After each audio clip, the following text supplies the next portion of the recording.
The Dodgers are going to sign Roki Sasaki. That's right. Sasaki is on his way to LA, and this is absolutely huge news. Hey, this is Mike Nelson of Dodgers Digest. Make sure to subscribe to the channel. I want to thank the 21% of you, the ones who are watching these videos, who have already hit the sub button, but 78% of you have not subscribed yet. Make sure you subscribe. You know, myself and Brad J, we're bringing you everyday Dodger content. You're not going to find content like this anywhere else. We're the best Dodger channel out there. Make sure to subscribe. Let's get right into it. Roki Sasaki is believed to have likely picked the Dodgers by industry insiders. This comes this morning, and this is, of course, from a very good source. According to ESPN's Buster Olney, the widespread industry belief is that Japanese star pitcher Roki Sasaki has already chosen where he wants to sign, and that it's most likely the Dodgers. What do you guys think? Comment below. Is this the right move by the Dodgers? Does this, guarantee? I mean, I personally think that the signing of Sasaki is absolutely huge. Of course, you're going to now have 3 Japanese stars on the same team: Yamamoto, Ohtani, and Sasaki. And, potentially all 3 of them are going to be part of the pitching rotation next year, right? Ohtani kind of up in the air exactly when that's going to happen. But you got to hope, especially with the Dodgers, switching to a 6-man rotation in 2025, you hope that the 3 of them are going to be part of that rotation. I don't know, June, July, the 3 of them will be rolling out every week on a weekly basis. I mean, that would be awesome if the 3 of them are pitching like that, and come playoffs, you have those 3 options. This is absolutely huge, to say the least. I mean, Sasaki has been pursued by, quite a bit of different teams, as we know. It's been an interesting offseason for sure once Sasaki decided that he wanted to go to Major League Baseball. A little over, about a month ago, we reported on it right here on this channel. And, there's been, the Giants have been a team that's been interested. The San Diego Padres have also been another team that, has potentially been a landing spot for Sasaki. But we also have gotten reports, remember Dallas Keuchel, his former teammate in Japan, talking about how he said, Sasaki's going to the Dodgers, right? He said this a while back. And, there's been reports kind of filtering in and out. But today's report from Buster Olney, Buster Olney, this guy's been doing this for a long time. He's not going to make stuff up. This guy is pretty legit. He's already saying that Sasaki has chosen the Dodgers. And this is absolutely big, right? This is a big deal, to say the least, because the Dodgers have already signed Blake Snell. The Dodgers already made the biggest splash for some people in the offseason, right? It's Juan Soto is, of course, the big guy that everybody wants. He's the big prize, the top dog out there, you would say, that everybody's trying to get. Even the Dodgers, as we know, offered him a contract. Some are saying he's not coming to LA, but you never know, right? Yankees and Mets really want him. But Blake Snell was a pitcher that, I think a lot of teams also wanted as well, right?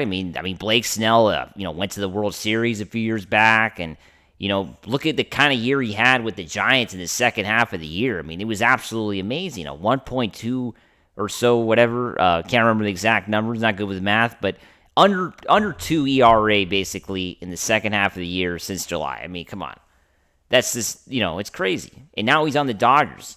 That's what's pretty crazy, because the Dodgers just won the World Series. This team just won the World Series, and they just signed Blake Snell.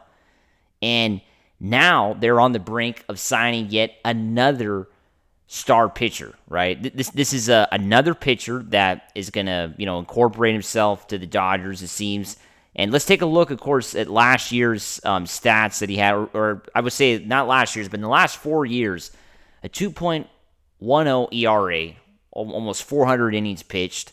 He struck out 110 batters. Of course, this is last year in 111 innings with a 2.35. That's great. 129 batters in 111 innings. Now, of course, those numbers, let's be honest, if you want to make it to the major leagues and you're pitching in Japan, those numbers have to be off the charts, right?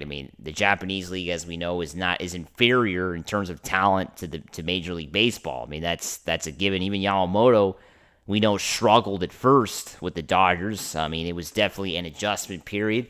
And Sasaki is going to probably deal with the same issue as well. The baseball, as we know, is a little heavier here in the States than in Japan.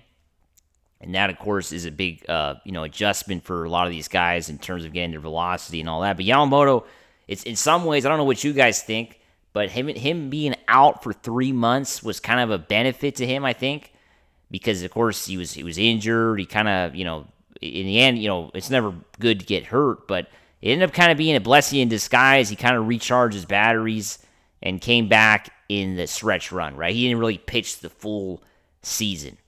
Because would we have gotten the same Yamamoto in the World Series had let's say Yamamoto pitches the entire year last year?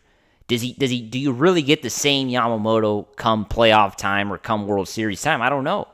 I mean, what do you guys think? Do you think that the idea that Yamamoto didn't pitch the whole year kind of benefited him come playoffs, come World Series, right? Because he was more energized. He wasn't completely, run down or basically, through a lot of pain or anything. He came back.